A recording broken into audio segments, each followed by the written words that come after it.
So Michael, we got Reed on the line here. What do you want to ask him? How do you work with your property managers in the sort of day-to-day or month-to-month, really? How are you managing the P&L?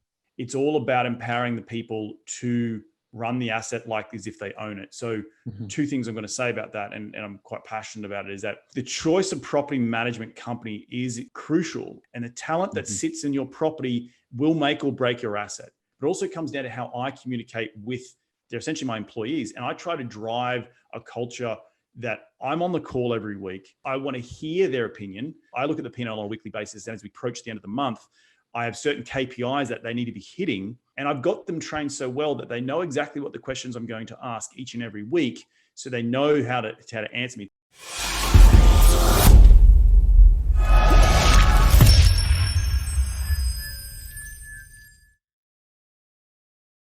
Welcome to the Dire and Apartment Investor Podcast. I'm your host, Brian Briscoe with Four Oaks Capital.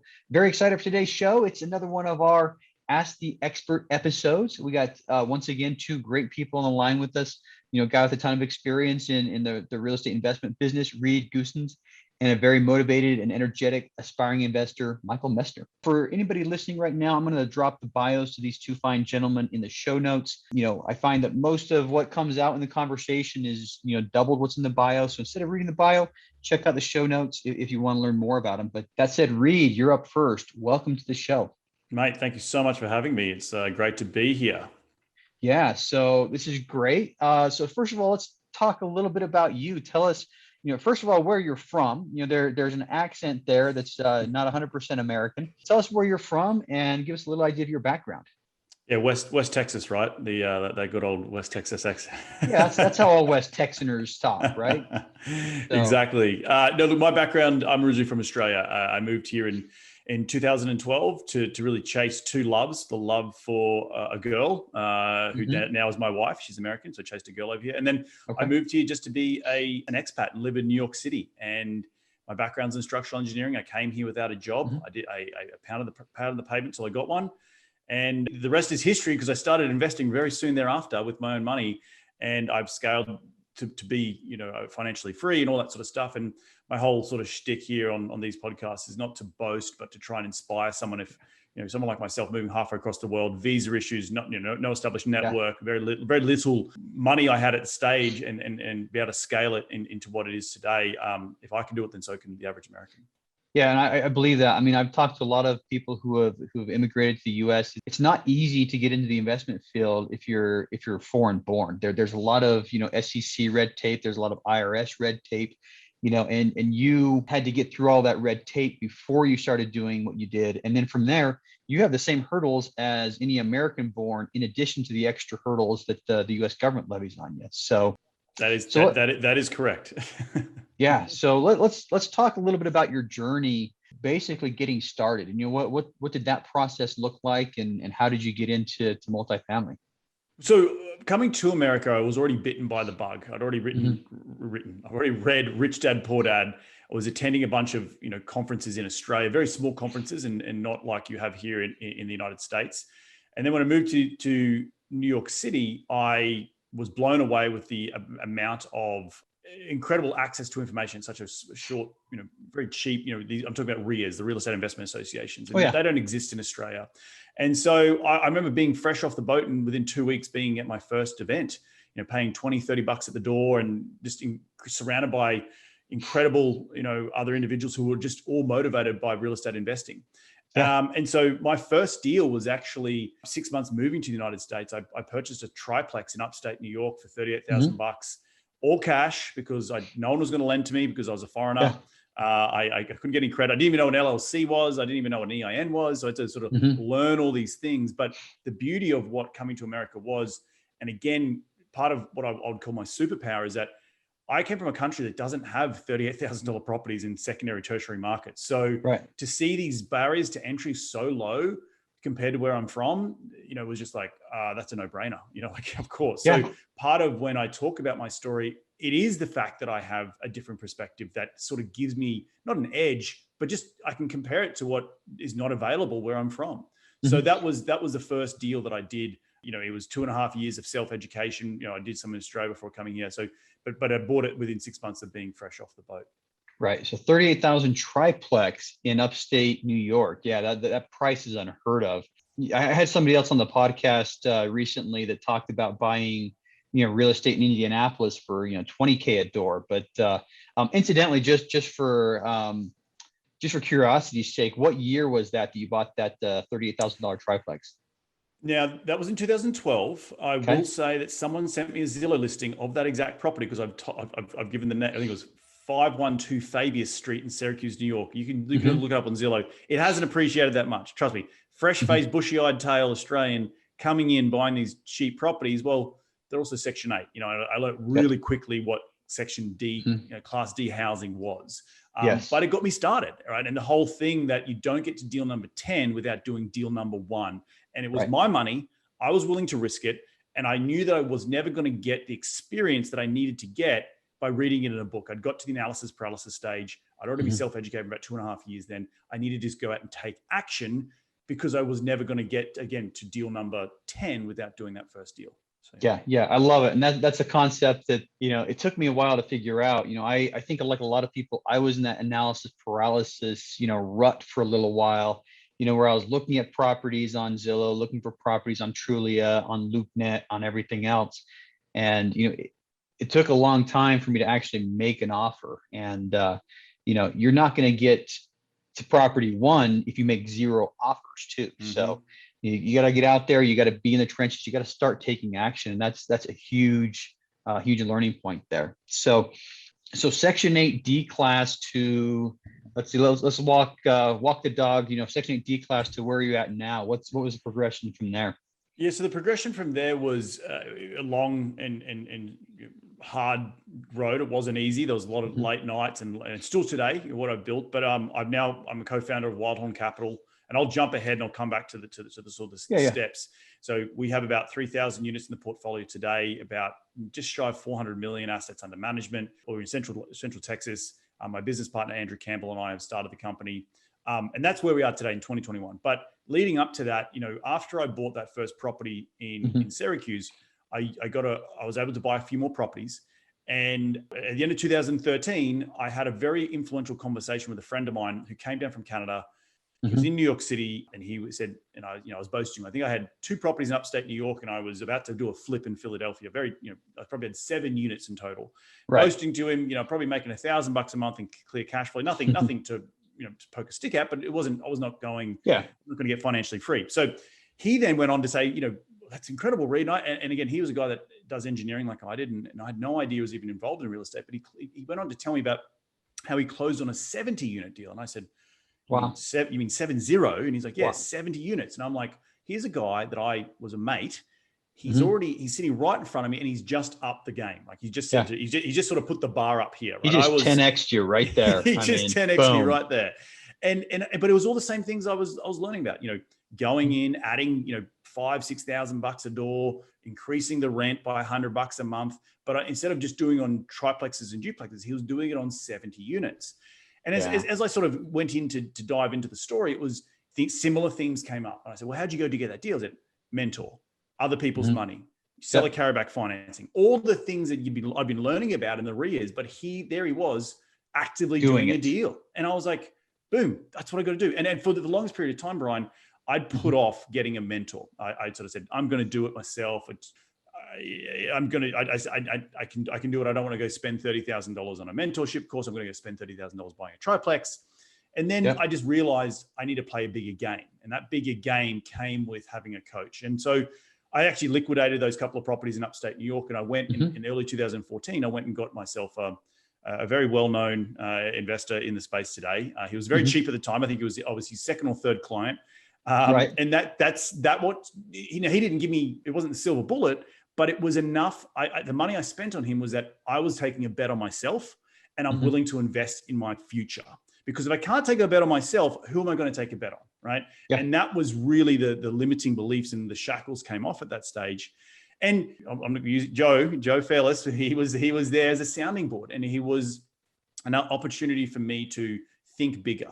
But it goes back to that the act of paying for someone's services to be in my court in order to be a rebound. So that was a pivotal move first and foremost.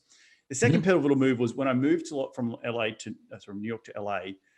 I had a skill set, and I had a skill set in structural engineering. That was my background. And so what I did was, and at this age, I'm just, and I still today, I'm just hungry for real estate. All I want to do is real estate, real estate, real estate. I remember going to site for as a structural engineer, talking to one of the developers, and I'm like, he's asking about how many bolts we need in that connection, and I was like, don't worry about that. What are you gonna rent the space for? Like, I was so into understanding what he was doing, and it clicked to me. I said, well, I've got to be in this country. I need a visa, right? If I'm going to, grow my knowledge, why not go join a real estate development company? Get out of engineering and learn how the big dogs do it. And so I then pivoted and I applied for certain jobs for developers. And in 2014, I made the switch, and I worked for a big developer in Los Angeles, building ground up construction in multifamily for about 3.5 years, whilst doing deals on the side. But it was because I had to stay in this country to keep the visa. But it was also a very, very pivotal moment that I could be surrounded by real estate 24/7. I could be doing it on the side as a side hustle, but also could be doing it every day in and day out. And that was the big, for people listening to this show, is like, think about a skill that you have that can be tangible or usable in a person's business, i.e. a real estate business, that you can then continue to get paid, but also learn on the job. And that was really, really pivotal in my growth. So that is sort of the summary of how I got there. There was deals done along the way that I was co-GPs on and all that sort of stuff, but there was some really, I want to just talk about some high takeaways for your listeners to understand the journey. And this didn't happen overnight. Trust me, it happened over multiple years, but it was part of the different minds that I had to get into, using stepping stones to get to where I wanted to get to. Yeah. A couple of things to unpack right there, and you mentioned the Rich Dad Poor Dad book a little while ago. That real estate development company move is like straight out of Rich Dad Poor Dad, and something that quite frankly, I was too afraid to do is you go get a job to learn skills. And you had several motives for it. Obviously, keeping the green card, is a big motivation for you, especially since you came here chasing a girl. But you went there, you learned some skills, and I'm guessing you're much more of a better operator now than you would have been regardless. And 100%. Yeah, absolutely. And mentorship, I mean, that's huge as well. My story is a little similar. I had 2 instead of 7, and I liquidated both of those and took a bet on myself. I paid the $30,000 price tag for mentorship with a different well-known multifamily educational guy. So, mine was Michael Blanc, and incidentally, we're both at his conference last weekend, which was a great event again, like normal. But yep.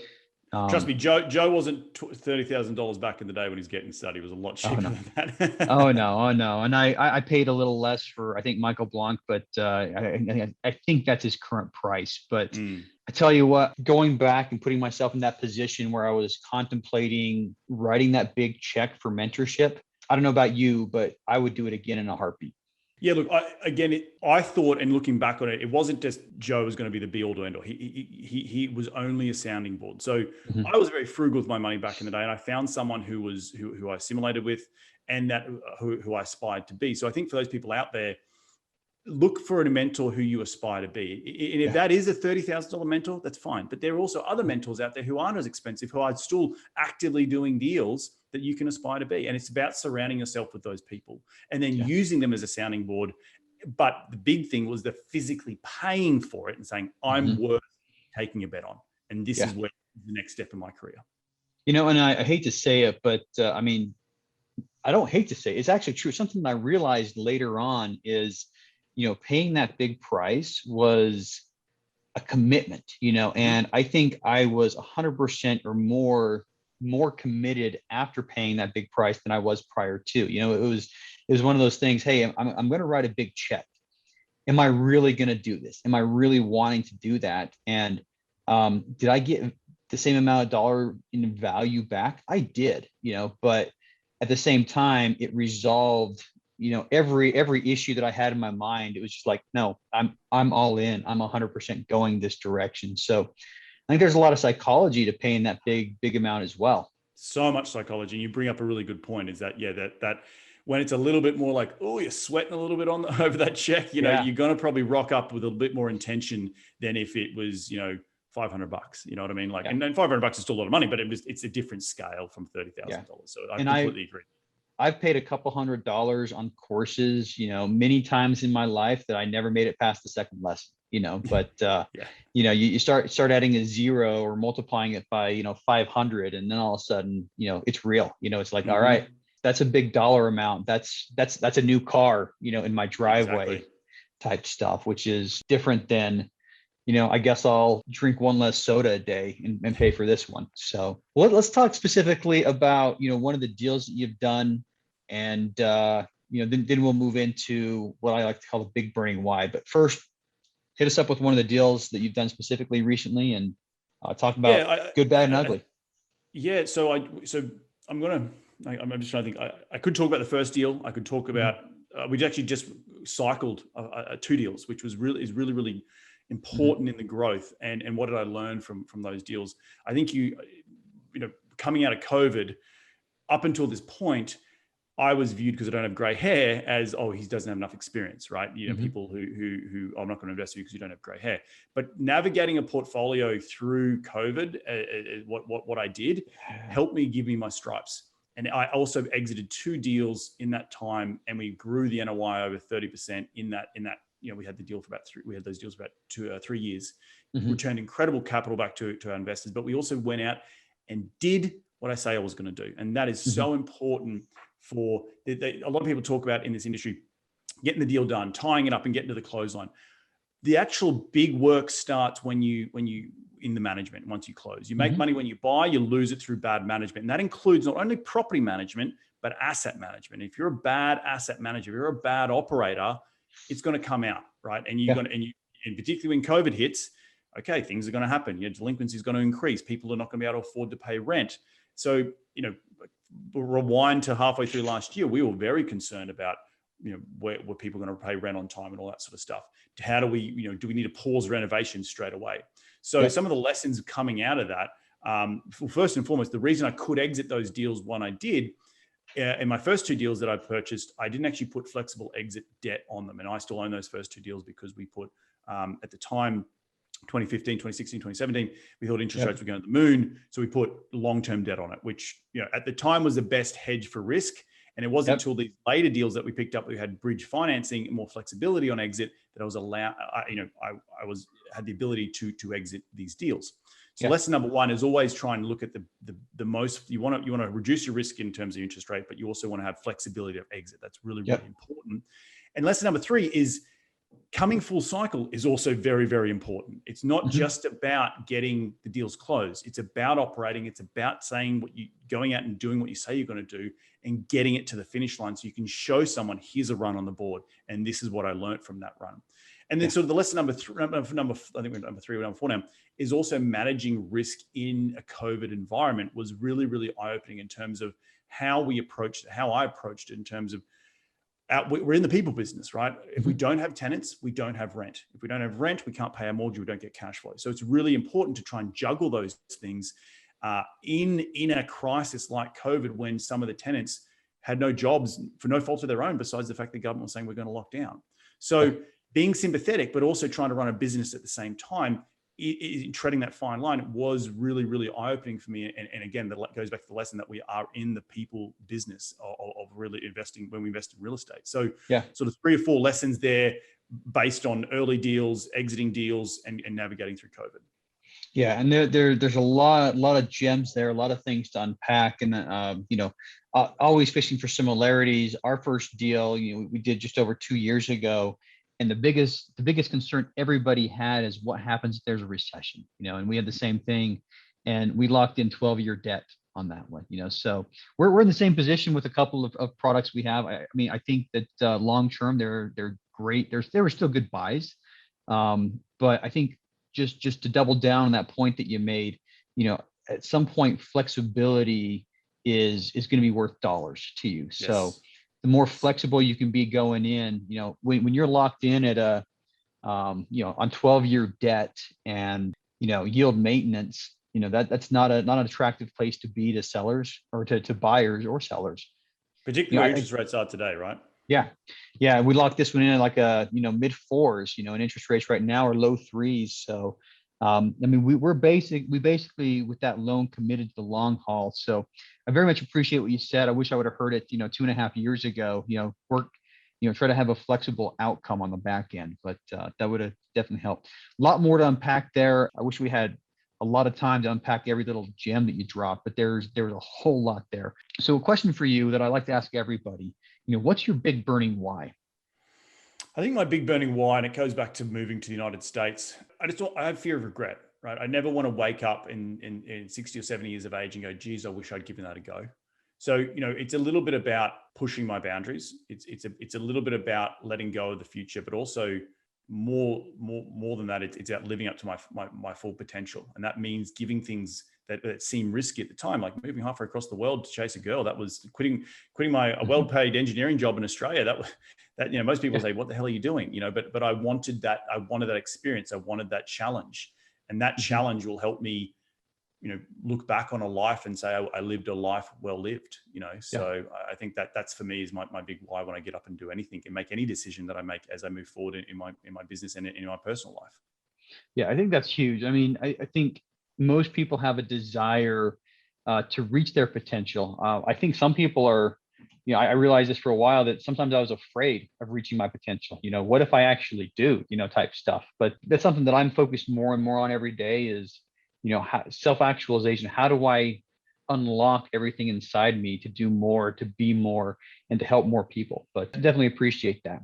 All right. So last question before we move on to Michael, what's next for you? What's next for me? I think that there's a lot. It's just trying to find expanding into different markets is always something I'm always eager to do, maybe in different asset classes. Deals are hard to pencil right now. So it's just trying to find those right deals. Maybe it's off-market deals. Maybe it's different, being different in a very competitive market. I think that combined with also becoming very vertically integrated to bring a bit of that fat in that, property management, construction management, sourcing from China, all the different products we have within the business, really doubling down on those sort of things to make it more profitable for our investors in a low cap rate environment where cash flow out of the gate isn't as what it was maybe 5, 6, 7 years ago. So moving forward, it's really focusing on operations and focusing on efficiency in the business to create an ecosystem of businesses that can help support not just the multifamily, but also our investors as well, that makes it profitable for everyone. All right. So very, very selfish question here. At what point, unit count wise, do you think it was, best for you guys to move that property management in-house versus going with a third party management company? Well, we still do third party. So we're at 3,000 units today. I think that there may be a time, but there also might not be a time, right? There might just be always, I don't want to be in the HR business, right? I don't want to be HR and bookkeeping. Yeah. So I'm seeing a lot of smaller regional property management companies be absorbed by the bigger guys. And it's more coming to sort of a handful of areas within a certain region, a handful of groups within a certain region that know the market really, really well. So leveraging, I don't aspire to have 100 employees, right? I still very much do aspire to have a lifestyle business, but I need to also be aligned with my property management company to make the right investment decisions. Right. And that may come at a cost, but also we're trying to always look for cost efficiencies as we continue to grow, right? As you grow a portfolio out of 3, 4, 5, 6,000 units, you're always going to go back to the property management company and say, hey, guys, give me a lot of business here. Like we need to jam on some of these pricing. Yeah. How do we get more efficient? Because things are getting harder and harder to buy. So overall, there may come a time, but I'm also, there may not. So I don't have a solid answer for you at this stage, but I think right now we're happy where we are. Yeah, I think it's a good answer. I was talking to somebody at the Michael Blanc conference last week, and the same question. His answer was something I never thought of. It was very similar to yours, actually. He just says, I don't want to have the liability of having that, belong to me as well. So, he was at the point to where he could have very easily vertically integrated and had that, the management under him, the construction management, the construction teams. But for him, it was more of a liability thing overall, because there's obviously pros and cons when you're making a decision like that. You can reduce some of the overhead. You can pass that reduced overhead to your investors as profit. But on the flip side, you are shouldering a lot more liability by now owning the property management company, by owning the construction and everything else. So exactly. All right. So we're going to shift gears right now. And we got Michael, who's been waiting very patiently on the line right here. Michael, welcome to the show. Hey, thanks for having me. I've been looking forward to this for a long time. Look, very beautiful background there. Tell us where you're at right now. I'm in sunny San Diego, and yeah, definitely Yeah. not complain about the weather here. It's been fantastic. Yeah, I know we've talked a lot about San Diego and how much I miss San Diego. I think it's one of the favorite places I've ever lived. So yeah, I'm, a little jealous right now that you're sitting on your back patio and, sunshine and probably what, 75 degrees? Just about, yeah. Yeah. I mean, It's do a you know tough how I place to knew that? invest, but it's a great place to live for sure. Oh yeah, perfectly. Yeah, perfect. So, yeah, I knew it was 75 because it's July in San Diego, but Yeah. simple. But so We so joke that being a weatherman here must be one of the most boring jobs ever because it's it's always in that 70 to 80, sunny range. where I'm at right now, I just earlier today I saw the weather forecast for southeastern Idaho, and it was 91 and sunny every Mm, single day. mm. Every single day across the board, 91 and Sunday. That's the 5-day forecast. So it's still predictable and nice, but not San Diego nice. So, well, that's it. Give us a little bit about your background. Tell us about yourself, and let's go from there. Yeah, sure. Yeah, I had a little bit of a roundabout path to real estate. My background going way back actually was in psychology. Wanted to be a psychology researcher on the experimental psych side, not on the sort of therapy side. Got a degree in child psychology. Was doing research even for a couple of years. Got published, and I think after a little while, I got a little soured on academia. I realized that I was really interested in studying human behavior, and to be Yes. really successful in that field, you need to, get down almost to just minutia and these tiny, if you really want to add something to the research body, you need to focus on something really small. And I wasn't quite there. Yeah. So I did some soul searching, and I realized, what I'm really enjoying about this is experimentation, is human behavior on a really broad level. It's actually the numbers. I'm kind of a math nerd, so I really enjoyed designing experiments and analyzing the data, things like that. So I ended up going into marketing, which is sort of the study of human behavior. There's a lot of psychology in marketing. Exactly. Yeah. So, especially digital marketing this was the late 90s. Everybody was super excited about the web. I was starting these little kind of micro businesses, and that was going really well. So I pivoted into tech business. I got my MBA with kind of a focus on marketing. And then, the real estate side was kind of on the side. So my dad and my brother are both architects. My dad, became sort of a real estate exec. That was sort of how I started understanding the potential and just sort of how these deals were kind of structured. But it took me quite a while to pull the trigger. I think what really happened was my mom actually kind of became an accidental landlord. We hear about that a lot, where she'd buy a property, live in it and fix it up, not with, the intention of house hacking, but she would end up moving, couldn't find a buyer right away, and would just keep it and rent it out. Yeah. And that happened several times. And, at a certain point, she ended up with like 4 or 5 properties. In my conversations with her, I was realizing like, hey, this is actually a really big part of her retirement, Yeah. And, yeah. Yeah. And I realized like, wow, if she can do this almost accidentally, like, with my sort of background and some focus, it could look really good. Yeah. So, imagine what you can do deliberately. Right. I know. You can do that accidentally. So right. Yeah. So I guess that brings us to early 2019. That was my period of reading all the books. I had a general business background, but really focusing on real estate, building really complex Excel models. I was downloading. Come with like a really a tech orientation, so I was like building web scrapers to download tons of data. I was calling real estate agents, getting them to like export the entire MLS, to me, things like that. And I was literally looking at hundreds of properties a day.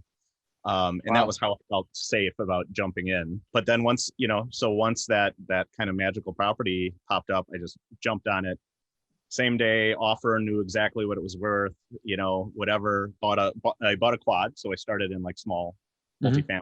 And yeah, that went really well. And another duplex just a couple months after that. And then 2 more duplexes on the same day, actually, a few months after that. So wow, nice. I jumped right in. Yeah. Yeah.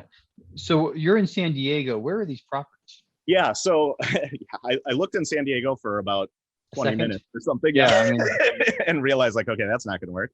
Yep. In terms of cash flow and everything. So I actually grew up in Wisconsin. So I looked back there.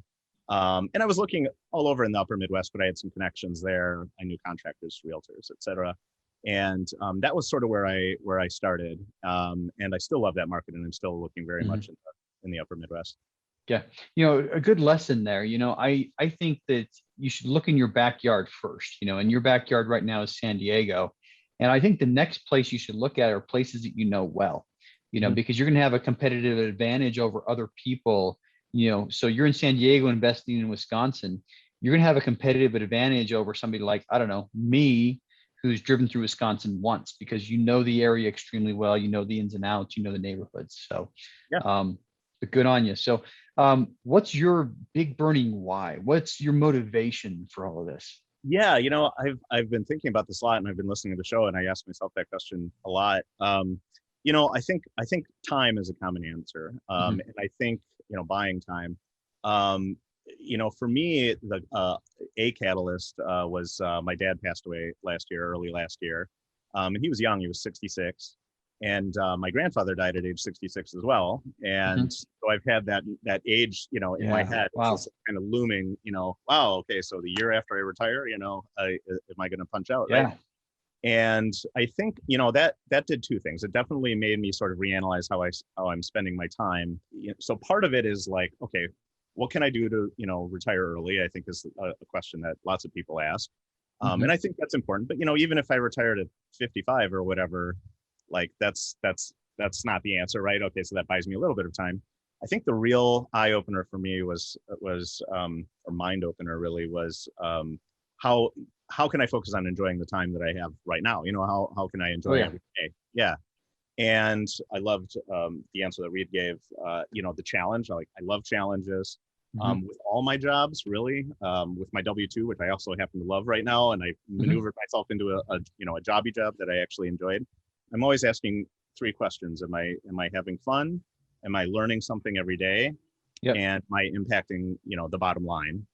Whether that's, investors in my job or, customers there or, in my own life. And real estate really is just hitting all three really, really hard. And I'm really enjoying it. So, it is a little bit about the, make some money and retire early, but a lot of it is just like, I find it really fulfilling right now. So I'm in it. Being able to actually enjoy the time that you're alive. I love that. A lot of people take that for granted, and, sometimes it takes an unfortunate event for that to become important for a lot of people. So, so a lot of good stuff there, but, let's shift gears one more time. And this is my favorite part of every episode, where I hand you the mic. So Michael, we got Reed on the line here. What do you want to ask him? Hey, Reed.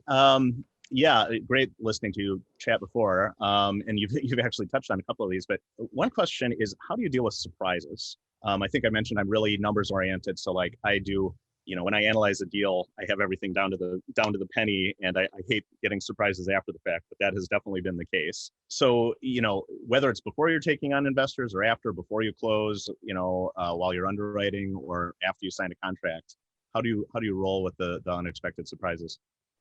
Well, first and foremost, my underwriting that I used to do is completely different to what my underwriting is today. So it's gotten better as the more deals I've done, because underwriting is only a snapshot in time, right? And you can only predict so much. And COVID is such an incredible example of where things can go wrong, and the market will be the market. On smaller deals, you can probably, there's less variability on smaller deals. But on bigger deals, when 20 or 30 people just don't want to pay, or we're not getting those rental pops that we thought we were going to get, those things can have a drastic knock-on effect to how the deal is going to be underwritten. And so part of that is you want to use real-time data to make informed decisions as you move forward. Now, being a newer investor, you're going to have to just rely on all the data you've collated. Now, I will give you kudos, because so many people don't go out and what you just mentioned before. You went out and underwrote, I think you said 60 or 100 deals or something. You're getting data from everywhere, and the more data, the better, the more likely it is you're going to be able to go and execute on a deal. But that data gives you confidence and gives you power. So hopefully that backs into really, really robust underwriting. But again, the market's going to be the market. And if people lose their jobs, if the economy just, grinds to a halt, your underwriting that you wrote on a piece of paper isn't really worth a whole lot. So you're trying to the unexpected will happen. So first and foremost, you have to have the mindset that it will come about, and you have to be prepared for it. Once you are, and when I say prepared, that's both mentally, but also on the financial side, that you maybe have some slush funds on the back end that you can support, increased vacancy or increased delinquency or whatever, increased expenses, whatever that might be. And then moving forward is you always want to look backwards and say, okay, what did I learn from that deal, and how does it make the next deal better for me and reduce my risk? This isn't rocket science, what we do in terms of real estate investing, but it is all about boxing in risk. And the more you box it in, the better you'll be able to handle those unexpected surprises as they come up. So I hope that answered that question. Yeah. One thing I'll add is, we look on our projections at what things we control versus the things we don't control, right? I don't control where the market's going to be, 6 months or 6 years from now. But, we try to get as detailed as we can on the things we can control. And then when it looks at the things that we can't control, we try to be as conservative as possible on that. So, we're not underwriting, 5 or 8% year over year rent bumps because we don't control that type of stuff. So, and definitely have that slush fund available, that the reserves on the side, that's huge right there. Yeah, that jives with my experience so far, especially, doing lots of underwriting. One of the main things that has come out of it is just almost instinctually now I'm starting to understand averages and like sort of what's typical. And I think the only way to do that is to look at lots and lots and lots of deals. And at this point, I can glance at 4 or 5 numbers and get it dialed in with like a pretty rough sense before sitting with Excel for a while. All right, what's your next question, man? Yeah, so how do you stand out, I guess, amongst other syndicators? There was a guest on your show, Brian, a couple of weeks ago, landing your first deal, said he was an LP in 13 different deals, and like I really wanted to ask him, like, of the ones that are really good, like what makes them good? I mean, in your experience, is it really the numbers that investors are primarily looking at? Is it trust? Is it is it your brand? Is it how you communicate? Is there sort of a secret sauce to landing investors? There's no secret sauce. And when you're getting started, it is all about trust, right? And the first thing that I found when I first went out to start raising my first ever dollar was people invest in me first and foremost. So when you go out and raise money, they're going to invest in you first and foremost, because you may not have a ton of experience. I had a little bit of experience given that I had done a few deals myself. And I think you're doing the right thing by doing deals on your own to get started, to give you the confidence that you can go out and do bigger and bigger deals. But ultimately, it's going to be, have you done a big, call it 100-unit deal before? You're like, no, I've only done these small quads and duplexes and triplexes. And that's going to be a leap of faith for them. It is about your story. It is about resonating with who you are as a human being, because they want to know that their money is safe. So for me, my story is all about coming to America and doing, creating something from nothing. For you, you're going to have a story of your own, and people are going to want to trust that and resonate to that, and thus want to invest with you. And it's all about having those touches with people. And when I talk about touches, it's about talking to people who have a mindset of who you are in their head, friends and family, all those people in your close circle. And you have to tell them over and over again that you're in real estate. I'm in real estate. I'm in real estate. I'm in real estate. I'm in real estate. I'm in real estate. I was an engineer. People are like, you're asking me for money for real estate? What are you doing in real estate? Like, and what I realized when I started asking that, the question about, do you want to invest with me, is I wasn't doing a good enough job of communicating to them the change in which I've had in my life through my story. And I use different platforms like podcasting, like books, like being interviewed on other shows to get that message out. And it takes time, but it helps create a narrative that people are going to say, I understand, Michael, now you're doing what you're doing. You're not doing what you used to do before. And I see your success you're having online, or whatever it might be, or, in their perspective. And thus I'm interested to learn more about what you have to do, or what you have to offer me. It takes time, but it is about your brand first. It is about being you are a business, right? People are going to invest in you first and foremost before the deal is actually secondary. They need to trust that you're not going to run away to Mexico with their money. So it's all about trust and transparency and building that brand. Yeah, I agree wholeheartedly. A couple things to add to that one is, you know, you naturally attract certain people, right? And that's something that I realized that, you know, there are people that are naturally attracted to me and people that I'm naturally attracted to. You look for the type of person that resonates with you. And Reed said the same thing with the coaching. He found somebody that he could have in his back corner, you know, somebody that he related to. So that's one takeaway right there. But right now, I think when we started syndicating, all my available capital was going into my deals, you know, and now that I'm starting to look at things as an LP, you know, mind as well, I am looking at people more than I'm looking at numbers, you know, 100%, you know, I am looking at people.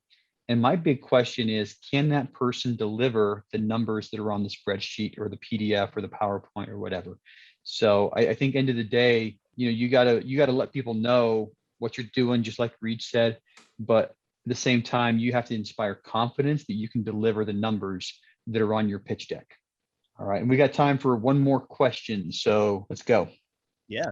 Last one, a little more pragmatic. But how do you work with your property managers to increase the rents and decrease expenses? How often are you meeting with them? You know, do you give them goals? I've heard of folks doing, you know, some sort of a bonus or a spiff if their PMs can, you know, have a big influence on the bottom line. So I guess that's something I haven't heard a lot of detail on, is like, you know, in the sort of day to day or month to month, really, you know, how are you managing the P&L? For me, on bigger properties in the portfolio, I'm looking at pretty much on a weekly basis. I'm with my team. I'm talking. I have calls set up for each region. So I've got an Austin call, a San Antonio call. As we build out of the markets, we'll have different calls for those. And I can only be across certain amount of deals. I'm bringing on asset managers to help to support me. But as I grew the business from scratch, and I still do it to this day, it's all about empowering the people to run the asset like as if they own it. So two things I'm going to say about that, and I'm quite passionate about it, is that the choice of property management company is crucial. And I've changed property management companies over time. I had a property management company that was 4,000 or 5,000 units under management. I thought that was enough. But as we started to grow, their back end wasn't there to support me. And I sort of used the analogy of, I was driving around a Toyota Celica, 1992 Toyota Celica. It was getting me from point A to point B, but I needed, as I grew the portfolio into thousands of doors, I needed the BMW with seat warmers. I would pay a little bit more for that, but two things are going to happen. One, they're going to have a better culture than the previous property management, and they're going to attract better talent. And the talent that sits in your property will make or break your asset, right? Having turnover of property management or the region, the community manager isn't good for your deal, regardless if you stay with the same property company. So property management company. So that comes down to culture within the property management company, but also comes down to how I communicate with, they're essentially my employees. And I try to drive a culture that I'm on the call every week. I want to hear their opinion, right? And then it's also managing them to, you know, beat their chest and say, I'm going to manage this thing like to the nth degree. So coming down to looking at the P&Ls, I look at the P&L on a weekly basis. And as we approach the end of the month, I have certain KPIs that they need to be hitting that I've developed over years. It doesn't just happen overnight, that I make sure that I'm looking at lease trade out reports. How much traffic are we getting on site? What's the expirations coming up for people moving out? And then on the financial side, I'm looking at what's our bad debt? How is this comparison to the budget that you sent, and why are we off, or why are we tracking, you know, to beat it? And that, you know, I need to hear this feedback from my community managers. And I've got them trained so well that they know exactly what the questions I'm going to ask each and every week. So they know how to answer me. It took a little bit of time, and I've created a team around me that I'm really happy with. But as I go and expand to other markets, I need to use those same fundamentals in order to build the same property management, you know, partnership, so my assets are successful. Yeah. Love that answer. And from where we're at, I mean, we've got 600 units. We've hopped around property management company. Reed, I wish I would have talked to you about this 2 years ago, because, you know, all of our very recent lessons learned just came out with that. So, you know, Michael, I'd like to go further on your question, but I am not the asset manager in our company. So I'm going to let Reed's answer stand right there. And, you know, very, very noteworthy there. So, hey, we're about out of time. So I'd just like to thank you guys both again for coming on the show. And one question for each of you. Reed, you get to go first. How can listeners learn more about you? Yeah, the easiest way is to head over to reedgoossens.com. That's reedgoossens.com. All the educational stuff over there, the podcast, the books. And if you're ever coming through Los Angeles and you want to meet up for a drink or a coffee, you can hit me up at info, that's info at reedgoossens.com. All right, perfect. And we'll put links to that in the show notes. I don't think we've brought the podcast up. Tell us the name of your podcast too. It's called Investing in the US, and it's been running for about 6.5 years now. It's about over 400 episodes. Wow. So nice. Definitely jump over there and check it out, and give us a review after you review this one. All right, sounds great. So we're going to put a link to that podcast in there as well. And if you're looking at this on YouTube, it's right over his right shoulder right there. You can see the logo there. Boom. All right, Michael, same question for you. What is the best way listeners can learn more about you? Yeah, you can find me at Matanza Capital. Matanza's 2 T's and a Z. That was actually a fishing ceremony that my grandfather used to lead in Sicily, so it's sort of in his honor. And schedule a chat with me. I'm talking to investors. I'm talking to potential partners, anybody that can add value, anybody that I can add value to. So don't be a stranger. Just pop on over there and say hi. All right, perfect. And incidentally, for the listeners, if something you heard, resonated or really struck a chord with you in a good way, definitely reach out to these guys. I know I appreciate it when people reach out to me after I've been on a podcast, but definitely reach out. And all that information, once again, is in the show notes. And that said, thanks again, guys, for coming on the show today. And I had a lot of fun and I learned a lot.